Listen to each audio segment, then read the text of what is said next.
Hello students, आज हम electrostatic को ही आगे कंटिन्यू कर रहे हैं। जैसे कि हमने दो पार्ट्स कर चुके हैं। पार्ट वन में हमने क्या किया था, कूलम लॉ, राइट, उसमें हमने इलेक्ट्रिक फील्ड इंटेंसिटी को भी स्टडी किया था। पार्ट टू में हमने क्या किया था, electric field intensity at equatorial point and axial point. तो आप उन दोनों की अगर आपने पार्ट्स को नहीं देखे तो उनका मैं लिंक आई बटन में भी आपको आ जाएगा और डिस्क्रिप्शन बॉक्स में मैं एक बार आपको प्रोवाइड कर दूंगा, आप प्लीज उनको भी जाके देखें। और उसके बाद हम आज किसको शुरू करेंगे, पार्ट थ्री को। पार्ट थ्री में अब सबसे पहले हम करेंगे electric field intensity at any point. Now what's the difference between this topic and previous two topics that we discussed in part 2? Actually हमने पार्ट 2 में दो टॉपिक किए थे ना, इक्वेटोरियल एंड एक्सियल, तो एक फिक्स पॉइंट हो गया था। For example if I am taking this dipole that is a plus Q and minus Q, तो उसके लाइन में ही आगे कोई पॉइंट होना चाहिए दैट इज अ पी। तो उस पे हमने इलेक्ट्रिक फील्ड इंटेंसिटी देखी थी due to this dipole. Otherwise ये तो हमारे पास एक्सियल था और इक्वेटोरियल में हमारे पास ऊपर कोई पॉइंट था परपेंडिकुलर में, उस पे हमने इलेक्ट्रिक फील्ड इंटेंसिटी देखी थी। तो ये तो दो फिक्स पॉइंट्स थे। अगर मान लीजिए कि हमारे पास ये डाइपोल है और यहां पे कोई पॉइंट आ जाए, राइट, तो उसके लिए हम इलेक्ट्रिक फील्ड इंटेंसिटी को कैसे निकाल सकते हैं, तो उसके लिए हम क्या डेरिवेशन, कोई रिलेशन है तो उसको हम आज डिस्कस करेंगे। तो देखते रहिए, आज हम शुरू करते हैं electric field intensity at any point due to short dipole.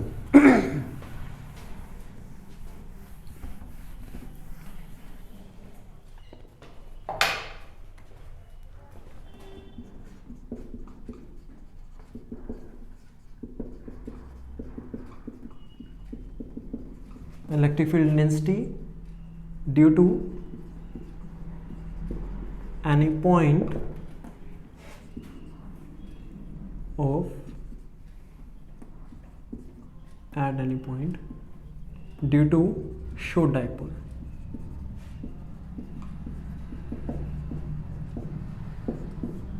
Right, इसमें हम आज देखते हैं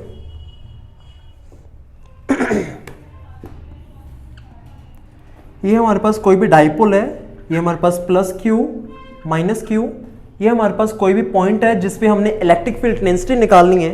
तो हम इसमें क्या करेंगे कि इलेक्ट्रिक फील्ड इंटेंसिटी के लिए हमें दो चीजें मालूम है। एक तो हमें मालूम है इक्वेटोरियल के लिए और एक चीज हमें मालूम है एक्सियल के लिए, राइट। तो कोशिश करते हैं कि अगर हमारे पास ये दो पॉइंट्स हैं ए और बी, फर्स्ट ऑफ ऑल जिन्होंने पिछले दो पार्ट्स नहीं देखे हैं और ये पहला पार्ट वो देख रहे हैं, तो उनके लिए मैं एक बार इलेक्ट्रिक डाइपोल एक बार बताना चाहूंगा ताकि वो उनको ये भी समझ में आ जाए अगर वो पार्ट 1 और पार्ट 2 नहीं देख के आए, राइट।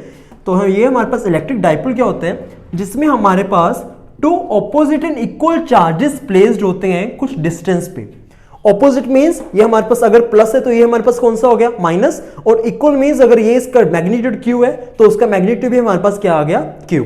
तो ये कुछ फिक्स डिस्टेंस पे हमारे पास लोकेटेड है, मान लीजिए 2a, तो हमारे पास electric dipole that is a p से हम इलेक्ट्रिक डाइपोल को रिप्रेजेंट करेंगे, तो उसका हमारे पास क्या आएगा, q into 2e, that is the magnitude of one charge into distance between two charges।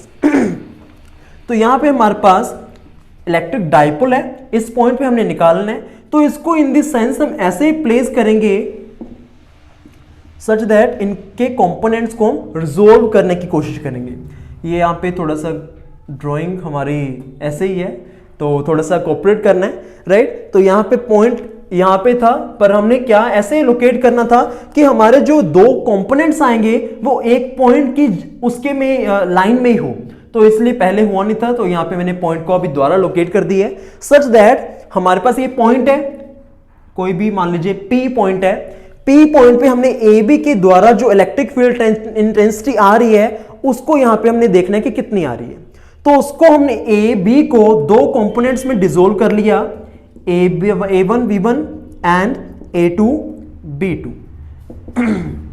हमने AB को दो कंपोनेंट्स में रिजोल्व कर लिया।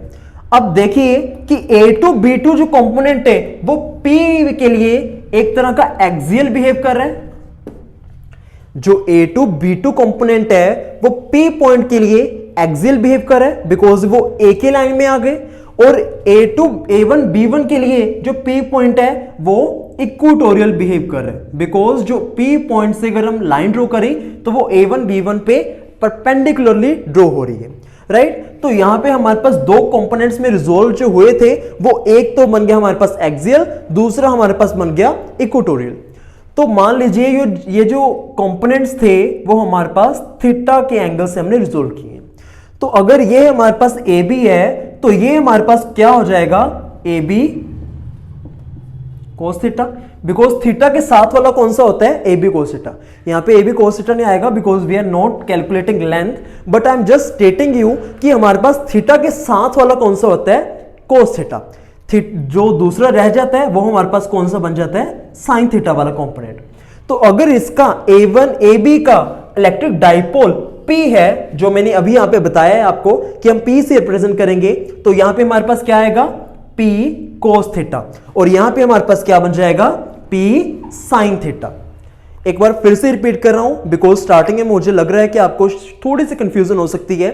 हमारे पास एक इलेक्ट्रिक डाइपोल था AB, उसमें हमें एक पॉइंट दिया हुआ है that is a P point. उस P पॉइंट पे हमने इस इलेक्ट्रिक डाइपोल के मुताबिक कितनी इलेक्ट्रिक फील्ड इंटेंसिटी जनरेट हो रही है उसको हमने निकालना है, राइट। तो अब इनका और इसका कोई भी लिंक नहीं है बिकॉज हमने अभी तक सिर्फ दो चीजें पढ़ी हैं, इक्वेटोरियल और एक्सियल।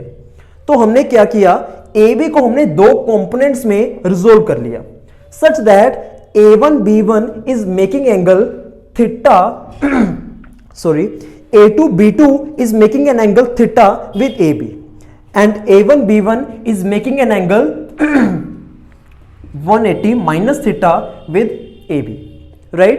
तो हमारे पास क्या हुआ कि जो A1 B1 था उसको हमने P cos theta लिख लिया बिकॉज थीटा के साथ वाली टर्म को हमने cos theta लिखना होता है, और दूसरी वाली चीज को हमने क्या लिख लिया, P sin theta। तो यहां तक अभी कोई डाउट हो, हमारे पास बस दो चीजें आ गई हैं, A2 B2 and A1 B1। उसमें हमारे पास P cos थीटा है और इसमें हमारे पास P sin थीटा है। नाउ मूविंग ऑन,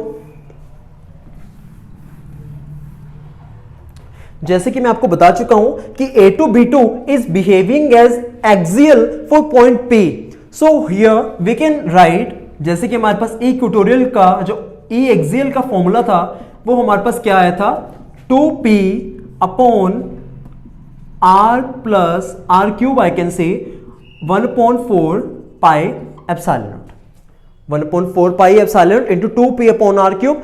बट ये हमारे पास वहां पे p इलेक्ट्रिक डाइपोल था, यहां पे इलेक्ट्रिक डाइपोल हमारे पास p cos थीटा हो रहा है, तो यहां पे क्या पुट हो जाएगा, E axial, that is E axial की जगह पे मैं लिख रहा हूं A2 B2 because we have now A2 B2।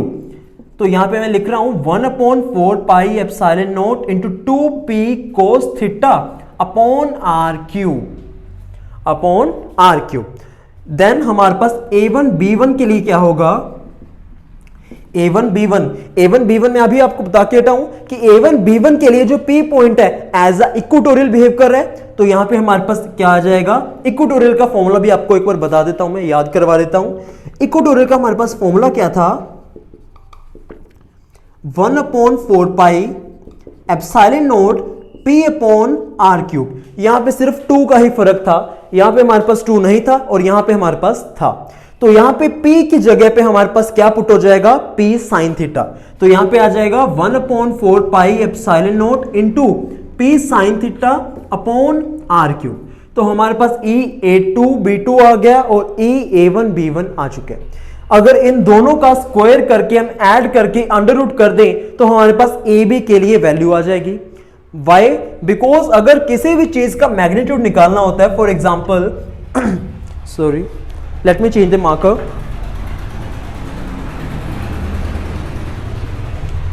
मान लीजिए कि ये जो हमारे पास सिंपली ये इधर वाली साइड पे मेरे पास y है और ये हमारे पास x है और ये हमारे पास रिजल्टेंट है। तो अगर हमने रिजल्टेंट की वैल्यू निकालनी है तो रिजल्टेंट के लिए हम क्या करते हैं, जो x का कंपोनेंट है उसका स्क्वायर और y का कंपोनेंट उसका स्क्वायर, दोनों का ऐड और सभी का अंडर रूट, यही करते हैं फॉर रिजल्टेंट। अगर ये मेरे पास ये वाली चीज बन रही है, यहां पे मेरे पास मान लीजिए थीटा है, राइट, उसी तरह की यहां पे मेरे पास बन रही है कि ये हमने रिजल्टेंट निकालना है, ये मेरे पास कोई x कंपोनेंट बन रहा है और ये मेरे पास y कंपोनेंट बन रहा है और हमने एज अ रिजल्टेंट इसको निकालना है। तो इसका हमारे पास इलेक्ट्रिक डाइपोल या इलेक्ट्रिक फील्ड डेंसिटी क्या आ जाएगी, EAB is equals to under root EA1 B1 square plus EA2 B2 square. अब इन दोनों की वैल्यूज हम इसमें सब्स्टिट्यूट करते हैं, हमारे पास रिक्वायर्ड रिजल्ट और आइकन से रिक्वायर्ड वैल्यू आ जाएगी। Okay, let me calculate the value. तो हमारे पास क्या बनेगा, EAB is equals to under root 1/4 pi epsilon naught, A1 B1 की वैल्यू है P sine theta upon R cube whole square plus 1/4 pi epsilon naught into 2P cos theta upon R cube whole square. Now it is obvious that we have 1/4 pi epsilon into P upon R cube as a common term, so we can let it common, that is a 1/4 pi epsilon naught P upon R cube whole square into sin theta square plus 2 cos theta square. Let me erase this figure. Of course I think आपको समझ में आ गया होगा, तो इसको अभी erase कर सकते हैं हम ताकि हम रिजल्ट को अच्छे से देख सकें। तो हमारे पास ये बन चुका है, तो उसके बाद ये हमारे पास सारे अंडर रूट में, तो ये हमारे पास स्क्वायर है तो ये बाहर आ जाएगा as a term 1/4 pi epsilon not into 1/p upon R cube. अंदर क्या बचेगा हमारे पास, sine square theta plus 4 cos square theta half, right. मैंने अंडर रूट को एज अ हाफ लिख लिया यहां पे। इसका हमने अंडर रूट जब किया तो स्क्वायर से अंडर रूट कैंसिल हो गया, तो हमारे पास क्या बचा, 1/4 pi epsilon into P upon R cube is equals to 1/4 pi epsilon naught P upon R cube. तो ये हमारे पास पता है कि sine square theta plus cos square theta किसके इक्वल होता है, 1, as it is studied in trigonometry chapter. तो आपने ऑफ कोर्स ये पढ़ा होगा 10th क्लास में कि sine square theta plus cos square theta किसके इक्वल होता है, 1 के। तो यहां पे हम लिख सकते हैं 1 प्लस, इसमें एक कोस स्क्वायर थीटा गया तो हमारे पास कितनी कोस स्क्वायर थीटा बच गए, 3 cos square theta raised to power half. तो ये हमारे पास आ गया, that is a P under root 1 plus 3 cos square theta upon R cube into 1/4 pi epsilon not.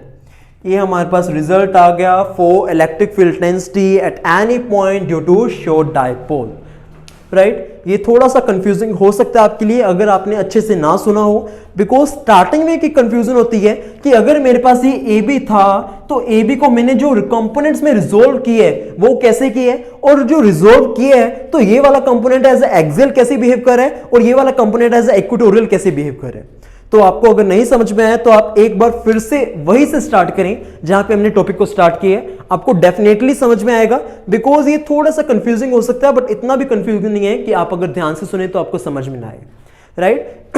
तो इससे हमारा ये वाला टॉपिक खत्म होता है। अब हम चलते हैं नेक्स्ट टॉपिक की तरफ, that is a electric field density at any point of uniformly charge ring, right. Next topic है electric field intensity at any point on uniformly charged ring. तो हमारे पास क्या है कि हमारे पास एक यूनिफॉर्मली चार्ज रिंग है। यूनिफॉर्मली चार्ज रिंग मींस अगर हमारे पास प्लस क्यू चार्ज में कह रहा हूं कि एक रिंग पे, एक रिंग क्या होती है, simply in the circular form, right. तो एक रिंग के में मैं कह रहा हूं कि प्लस क्यू चार्ज डिस्ट्रीब्यूटेड है इक्वली।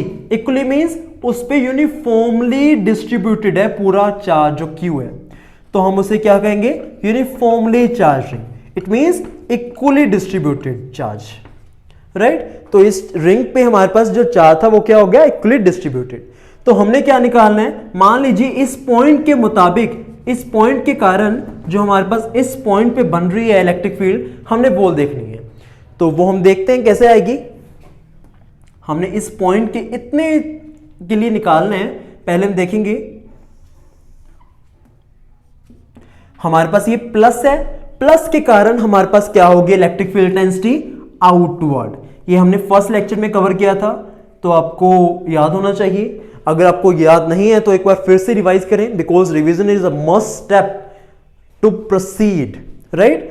इसमें हमारे पास अगर रिवीजन नहीं करेंगे तो हमारे जो पुराने कंसेप्ट्स है ऑफ कोर्स उनको हम भूलते जाएंगे, जिनका आगे यूज होना है। तो आप रिवीजन जरूर करेंगे। तो यहां पे हमारे पास प्लस चार्ज के लिए जो इलेक्ट्रिक फील्ड इंटेंसिटी है वो आउटवर्ड लग रही है। तो मान लीजिए हम यहां पे क्या कह रहे हैं, इवन हम जो इलेक्ट्रिक फील्ड इंटेंसिटी यहां तक के लिए लग रही है। तो मान लीजिए हमारे पास इतनी लेंथ जो हम डिस्कस कर रहे हैं उसकी लेंथ कितनी है, dl, राइट। उसकी लेंथ कितनी है, dl। इस सर्कुलर रिंग का रेडियस कितने है, r। तो हमारे पास क्या आ जाएगा,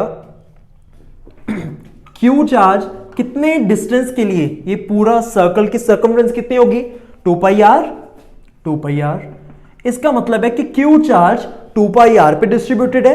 तो 1 centimetre, I can say 1 metre के लिए कितना हो गया, 2 पाई r upon q। I am so sorry, यहां पे इधर वाली साइड पे आएंगे हम, q अपॉन 2 पाई r हमारे पास 1 मीटर या 1 सेंटीमीटर के लिए आ गया। अगर हम यूनिट्स को आप मुताबिक अपने मुताबिक ले सकते हैं, राइट। तो अगर हम dl के लिए देखना चाहें तो अगर दोनों साइड पे हम क्या कर देंगे, dl से मल्टीप्लाई, तो आ जाएगा हमारे पास dq चार्ज। dq चार्ज हमारे पास आ जाएगा for dl distance, because dl पे हमारे पास dq चार्ज डिस्ट्रीब्यूटेड है। तो dq हमारे पास किसके इक्वल आ रहा है, q अपॉन 2 पाई r इंटू dl। तो इसको हम आगे यूज करते हैं। तो E1 के लिए हमने निकालनी है, पहले हम E1 को देखते हैं। E1 is equals to 1 upon 4 pi epsilon naught. इस जो हम इसका देख रहे हैं, इसका चार्ज हमने लिखना होता है, that is a dq upon distance. Now talking distance, मान लीजिए कि ये वाला पॉइंट हम इसको ले लेते हैं P पॉइंट, ये O पॉइंट, तो ये वाला डिस्टेंस है हमारे पास A। तो of course it is a 90 degree. तो अगर ये R है, ये A है, तो ये डिस्टेंस यहां तक, ये वाला डिस्टेंस हमारे पास कितना बच जाएगा, r square plus a square under root, right. This can be solvable by using Pythagoras theorem. ये थोड़ा सा छोटा स्टेप है, इसलिए मैं इसको निगलेक्ट कर रहा हूं। ऑफ कोर्स ये आपको पता होगा, आप एक बार ट्राई करना। बाय पाइथागोरस थ्योरम हमारे पास ये आ जाएगा। तो यहां पे ये पुट हो सकता है under root r square plus a square whole square, right. E हमारे पास इसके इक्वल होता है, इलेक्ट्रिक फील्ड इंटेंसिटी किसके इक्वल होती है, 1/4 pi epsilon not into charge upon distance, that is r square. तो यहां पे आ गया हमारे पास E1 किसके इक्वल आ गया, 1/4 pi epsilon not into dq upon r square plus a square, right. ये हमारे पास आ गया। अब मान लीजिए कि अगर ये हमारे पास थीटा है, ये हमारे पास थीटा है, तो ये भी थीटा हो जाएगा, ये भी हमारे पास क्या हो गया, थीटा। तो ये वाला कंपोनेंट, अब इस इलेक्ट्रिक फील्ड इंटेंसिटी वेक्टर को हमने दो कंपोनेंट्स में रिजोल्व करना है। दो कंपोनेंट्स में रिजोल्व करेंगे तो अभी मैंने बताया था कि थीटा के साथ वाला हमारे पास क्या हो जाएगा, कोस थीटा। तो ये हो गया E1 कोस थीटा, और ये हो गया हमारे पास E1 sine theta, E1 sine theta. अब मान लीजिए इसके लिए हमारे पास यहां पे थी, और इस कंपोनेंट के लिए अगर हम लें तो ये हमारे पास क्या हो जाएगा, इधर वाली साइड हो जाएगा। सिमिलरली अगर वो भी थीटा बना रहा है, वो भी हमारे पास कितना बना रहा है, एंगल थीटा, तो उसके हम दो कंपोनेंट्स में डिसोल्व करेंगे तो उसका एक कंपोनेंट इधर वाली साइड आ जाएगा और एक कंपोनेंट हमारा इधर वाली साइड आ जाएगा। तो इधर अगर हम इसको E2 ले रहे हैं तो यहां पे हमारे पास क्या बन जाएगा, E2 sine theta, E2 sine theta, और E2 कोस थीटा हमारे पास इधर वाली साइड ही आ गया, राइट। ये थोड़ा सा होच पोच हो रहा है, इसलिए जो एक्स्ट्रा पार्ट है उसको मैं एक बार इरेज कर रहा हूं। हमारे पास जो dq की वैल्यू आई थी q अपॉन 2 पाई r इंटू dl, ये हम बाद में यूज करेंगे, तो आप एक बार याद रखिएगा। एक बार के लिए मैंने इसको इरेज कर दिया, राइट। ये हमारे पास बना है। तो अब जो A2 साइन थीटा है और E1 साइन थीटा, अगर हमारे पास जो ये इलेक्ट्रिक फील्ड इंटेंसिटी के मैग्नीट्यूड्स हैं, अगर ये सेम हो जाएं, अगर ये सेम हो जाएं तो ये दोनों चीजें भी सेम हो जाएंगी, that is E1 sine theta and E1 sine theta. तो अगर ये दोनों सेम हो रही हैं और दोनों ऑपोजिट डायरेक्शंस में हैं, और तो ये दोनों क्या हो जाएंगे, आपस में कैंसल आउट। सिमिलरली अगर ये वाले के लिए कोई इलेक्ट्रिक फील्ड इंटेंसिटी आएगी, उसका साइन थीटे वाला कंपोनेंट इस वाले के लिए के साथ कैंसिल हो जाएगा। ऐसे ही हमारे पास क्या होगा कि सभी पूरी रिंग के लिए जो साइन थीटा वाले कंपोनेंट हैं वो आपस में कैंसिल हो जाएंगे और हमारे पास सिर्फ क्या बचेगा, सिर्फ कोस थीटा वाले कंपोनेंट्स। तो हमारे पास 2 पाई आर एज इसका सर्कमफ्रेंस है, तो उतने ही हमारे पास कंपोनेंट्स भी आएंगे। तो उसमें हमारे पास क्या होगा कि हम सभी का इवन इवन ले रहे हैं, तो even cos theta into 2 pi are, ये हमारे पास टोटल इलेक्ट्रिक फील्ड इंटेंसिटी आ जाएगी अलोंग दिस डायरेक्शन। तो ये हमारे पास आ रही है। तो इसमें हम E1 की वैल्यू यहां पे पुट करते हैं 1/4 pi epsilon naught into d q upon r square plus a square into cos theta. Now substituting the value of into 2 pi r भी था into 2 pi r. D q की value क्या थी, अभी मैंने आपको बताया था कि मैं इरेज कर रहा हूं, बट आपको याद रखनी है बिकॉज ये आगे यूज होगी। डी क्यू की वैल्यू थी q upon 2 pi r into d l.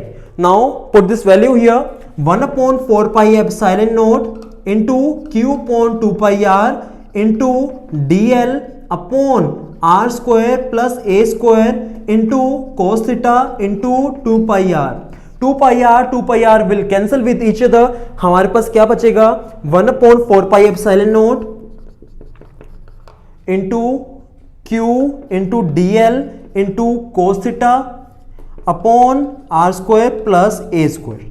Now let me calculate the value of cos theta. As we can see, this is a right angle triangle. So if this is theta, then this can be written as perpendicular and this is a hypotenuse and this is base.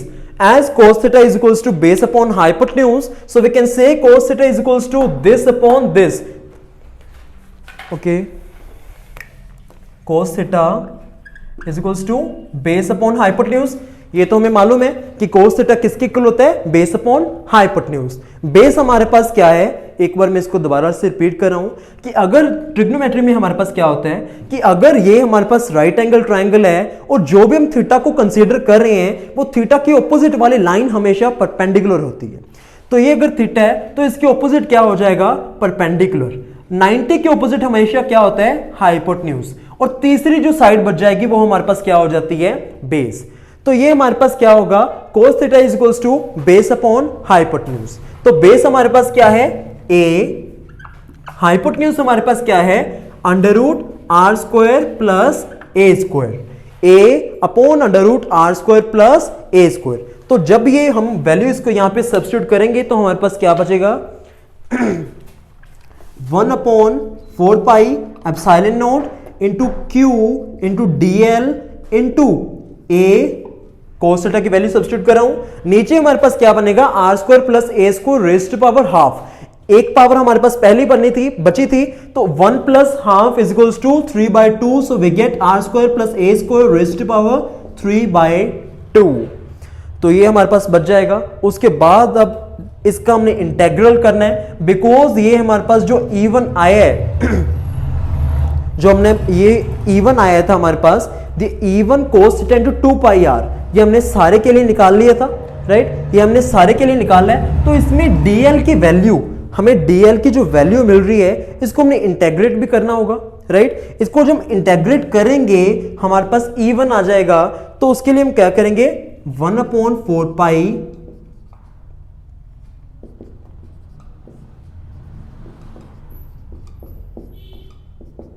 Into ए पास क्या आ रहा है, 1/4 pi epsilon into q into d l into a upon r square plus a square raised to power 3/2।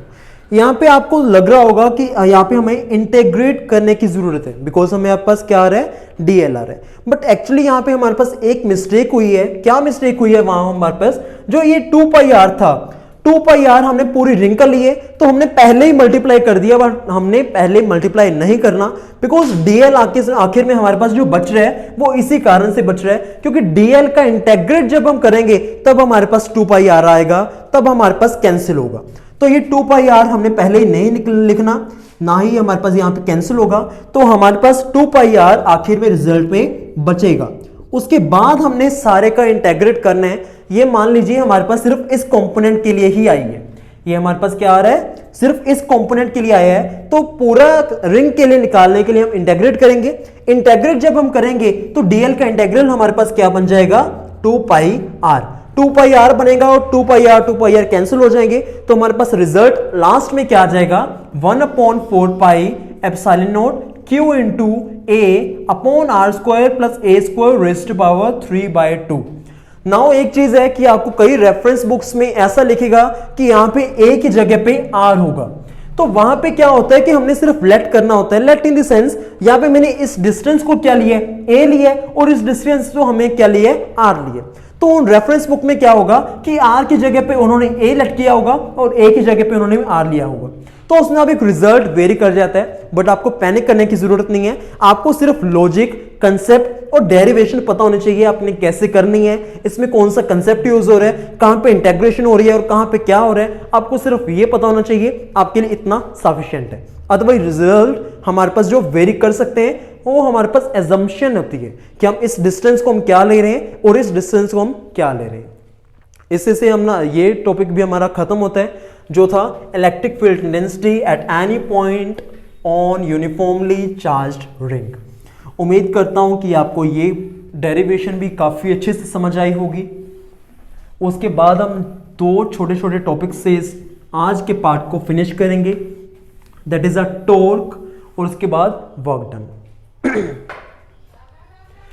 तो सबसे पहले हम बात करते हैं टॉर्क की। टॉर्क की क्या है हमारे पास, मान लीजिए कि हमारे पास ये इलेक्ट्रिक डाइपोल है, दैट इज ए बी, इसमें हमारे पास चार्ज कौन सा है, प्लस क्यू, ये हमारे पास चार्ज है माइनस क्यू, राइट। इसमें हमारे पास डिस्टेंस कितना है, 2a, राइट। इसको हमने एक इलेक्ट्रिक फील्ड में प्लेस कर दिया, इसको इलेक्ट्रिक डाइपोल को हमने एक इलेक्ट्रिक फील्ड में प्लेस्ड कर दिया, that is a E vector, such that उसमें हमारे पास सब फोर्स लग रही है, इस पे इधर फोर्स लग रही है और इस पे इधर फोर्स लग रही है। तो ऑफ कोर्स अगर हम दोनों पे एक साथ सेम अमाउंट ऑफ फोर्स लगा रहे हैं तो इसकी जो मूवमेंट है वो इन दी प्लेस का काइंड ऑफ सर्कुलर मोशन में होगी, वो ये काइंड ऑफ सर्कुलर मोशन में जो एंटी क्लॉकवाइज ये मूव करेगा, पर ये आगे पीछे नहीं मूव करेगा, ये हो गया सिर्फ इसके सर्कुलर मोशन में ही मूव करेगा। तो इसमें हमारे पास जो टॉर्क आती है, राइट, ये मान लीजिए यहां पे हम इसको एक्सटेंड कर दिए तो ये हमारे पास क्या आ रहा है, ये फोर्स है, ये kind of as a total force in consider की जा सकती है, और ये that is a perpendicular distance, ये हमारे पास कितना आ रहा है, अगर ये हमारे पास 2a डिस्टेंस था और ये हमारे पास थीटा है तो ये हमारे पास क्या बन जाएगा, 2a cos theta, 2a cos theta, right. अगर हमारे पास ये क्या है, फोर्स है और ये हमारे पास थीटा है तो ये हमारे पास डिस्टेंस क्या बन जाएगा, 2a cos थीटा, और ये हमारे पास क्या बन जाएगा, 2a sin थीटा, राइट। यही बनेगा हमारे पास 2a cos theta and 2a sin theta. But हमने इसमें क्या करना है कि ये वाला फॉर्मूला, ये वाला हमने निकालना था, बट इसको एज अ थीटा कंसीडर करना है। हमने थीटा किसको कंसीडर करना है, इसको एज अ थीटा कंसीडर करना है। तो ये थीटा है तो इसके सामने वाला क्या हो जाएगा, साइन थीटा, और ये हमारे पास क्या हो जाएगा, कोस थीटा। उम्मीद है आपको इस चैप्टर के साथ साथ ट्रिग्नोमेट्री के कंसेप्ट समझ में आ रहे होंगे, बिकॉज इसमें काफी जगह पे इंटेग्रल, डेरिवेटिव, ट्रिग्नोमेट्री सब कुछ आपस में मिक्सअप हो रहा है और यूज हो रहा है, राइट। तो इसमें आपके वो कंसेप्ट्स भी क्लियर होने चाहिए अगर आप इस चैप्टर को स्टार्ट करें, और उम्मीद मैं ऐसे कर रहा हूं कि आपके इसके साथ साथ कंसेप्ट्स क्लियर हो जाए अगर किसी के नहीं भी क्लियर है तो इसमें हमारे पास क्या होगा, ये डिस्टेंस हमारे पास क्या हो रहा है, 2a sin थीटा, और ये हमारे पास क्या है, फोर्स। तो टॉर्क हमारे पास किसके इक्वल आता है, फोर्स इनटू परपेंडिकुलर डिस्टेंस।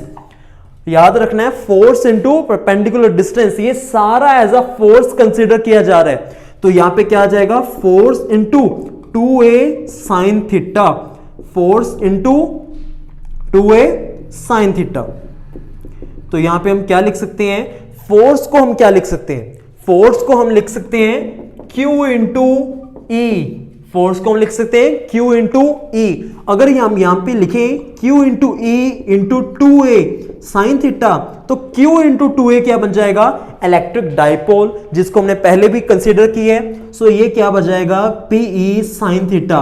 अब वेक्टर का भी यहां पे कंसेप्ट यूज हो रहा है कि P साइन थीटा को हम क्या लिख सकते हैं, P vector cross E vector. So torque is equals to P cross E।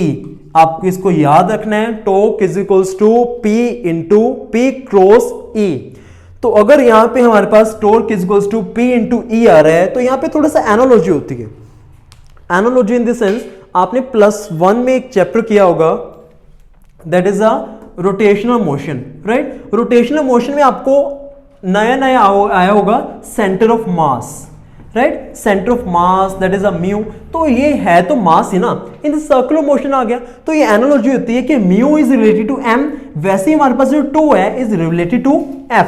Torque भी एज एक फोर्स ही है और f भी एक हमारे पास फोर्स ही है।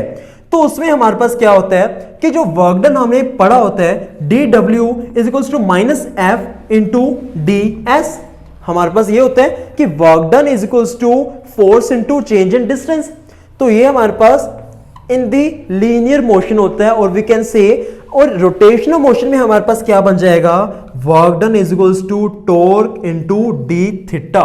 बिकॉज सर्कुलर मोशन में हमारे पास डिस्टेंस नहीं, थीटा चेंज हो रहा है। तो ये हमारे पास क्या बन जाएगा, टॉर्क इंटू डी थीटा। तो यहां पे टॉर्क की अगर वैल्यू हम सब्स्टिट्यूट करेंगे तो क्या आ जाएगी, PE sine theta, P sine theta. जब इसका इंटेग्रेट करेंगे हम दोनों साइड्स पे इंटेग्रेशन करेंगे तो हमारे पास क्या बन जाएगा, minus cos theta. dw is equals to minus PE cos theta. Limits है हमारे पास θ2 एंड θ1।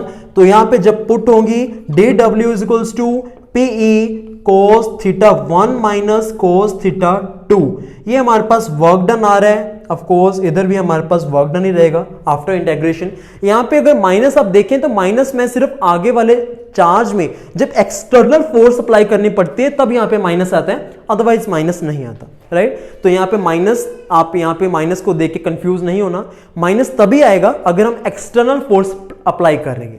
तो यहां पे हमारे पास फॉर्मूला क्या बन गया, work done is equals to PE cos θ1 in minus cos θ2।